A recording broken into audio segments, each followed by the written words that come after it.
ये घटना सिर्फ आज की नहीं है और इससे पहले भी कई बार वहाँ पर हुआ, कई बार देखा है। और आज जब 4 बार लगभग 9:30 बजे के करीब जो है वहाँ पर ड्रोन देखा गया, तो हमने उचित समझा कि हम विधानसभा के अंदर इस सारे मामले को उठाएंगे और बात करेंगे। और हमने बात कही, लेकिन मुख्यमंत्री जी ने जिस गैर जिम्मेदाराना तरीके से जवाब दिया वो बहुत दुर्भाग्यपूर्ण है। और हमारा ये मानना है कि अभी भी इस मामले को लेकर के सरकार जो है लीपापोती कर रही है, दबाने की कोशिश कर रही है। और ये ड्रोन की सर्विलेंस ये जानबूझ करके वहाँ पर की जा रही है। और जिस पर मुख्यमंत्री को हमने जो आग्रह किया है कि आप इसकी जांच के आदेश दिए, तो इन्होंने कहा कि जांच का जवाब उन्होंने दिया नहीं। तो इसी कारण से जब बार बार इसको हल्के में ले रहे थे, मजाक में ले रहे थे, तो तभी हमने सारे विषय को लेकर के हमने कहा आपको गंभीरता के साथ सारे विषय को लेना चाहिए। किसी के घर में, किसी के आवास में इस तरह से ड्रोन का वहाँ पर बार बार आना, बार बार घूमते रहना, ये कहाँ तक उचित है? क्या ये निजता का हनन नहीं है? तो इस बात को लेकर के मुख्यमंत्री जवाब ठीक तरह से नहीं दिए। इसी बात को लेकर के हमने आज फिर सदन से वॉकआउट किया। ऐसे मुख्यमंत्री कह रहे हैं कि विपक्ष के पास कोई मुद्दे नहीं है, इसलिए बार बार वॉकआउट करते हैं।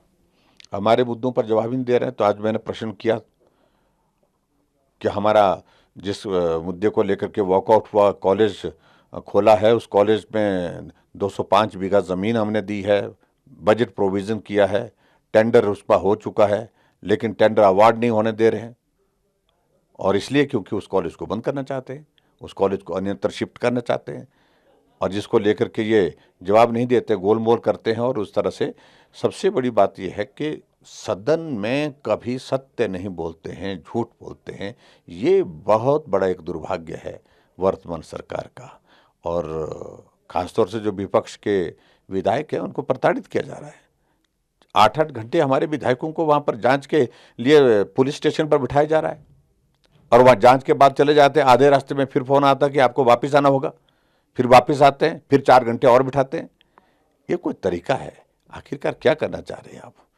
तो ये सब बातों का विरोध करना स्वाभाविक रूप से है।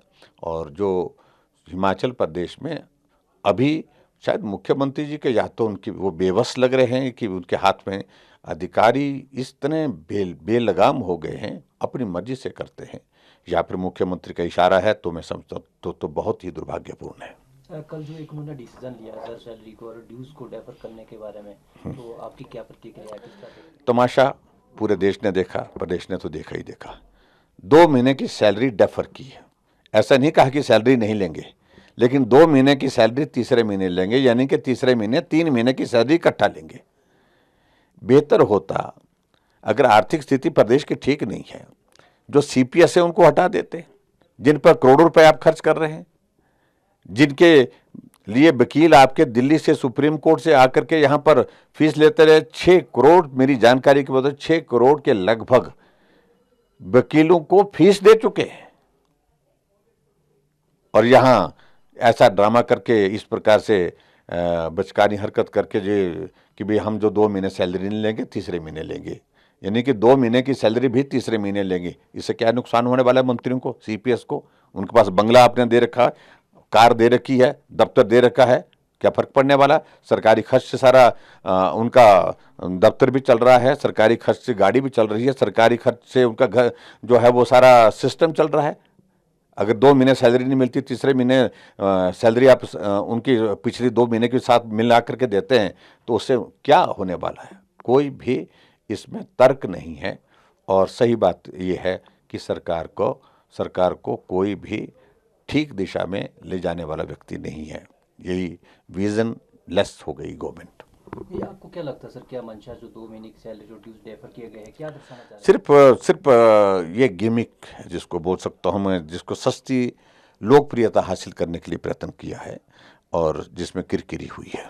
तो विपक्ष वाले क्या इसके विषय में उन्होंने भी क्या डेफर करने की? नहीं, देखिए, हमने इस बात को लेकर ना, हमारे विधायकों ने कहा इसका तो कोई मतलब नहीं बनता है। हम आपस में बैठ करके जो भी निर्णय करने को स्वतंत्र निर्णय करेंगे, बैठ करके करेंगे। सर आपने काली पट्टी बांधी है, किस तरह का विरोध कर रहे हैं? नहीं, हम विरोध इस बात को लेकर जो हिमाचल प्रदेश के मतलब जब लोकसभा का चुनाव चल रहा था और उससे पहले कुछ पॉलिटिकल जो डेवलपमेंट यहाँ पर हिमाचल प्रदेश में हुई थी, हमारे 6 विधायकों को जो है वो निष्कासित कर दिया था, उनकी सदस्यता समाप्त कर दी थी। उनके संदर्भ में ये कहा गया विधानसभा के अध्यक्ष द्वारा एक कार्यक्रम में, पॉलिटिकल प्रोग्राम में, कि 6 के सर मैंने कलम कर दिए, यानी कि 6 विधायकों की सदस्यता समाप्त कर दी, सर कलम कर दिए। और 3 जो निर्दलीय विधायक हैं, क्योंकि उनका रेजिग्नेशन उनके पास पड़ा हुआ था, उनके संदर्भ में कहा 3 जो है वो आरे के नीचे हैं। और आरे के नीचे मैं इस बात को लेकर के आज देख रहा था, सभी माननीय विधायकों में गुस्सा था कि ऐसे शब्दों का चयन जो है अध्यक्ष महोदय को नहीं करना चाहिए था।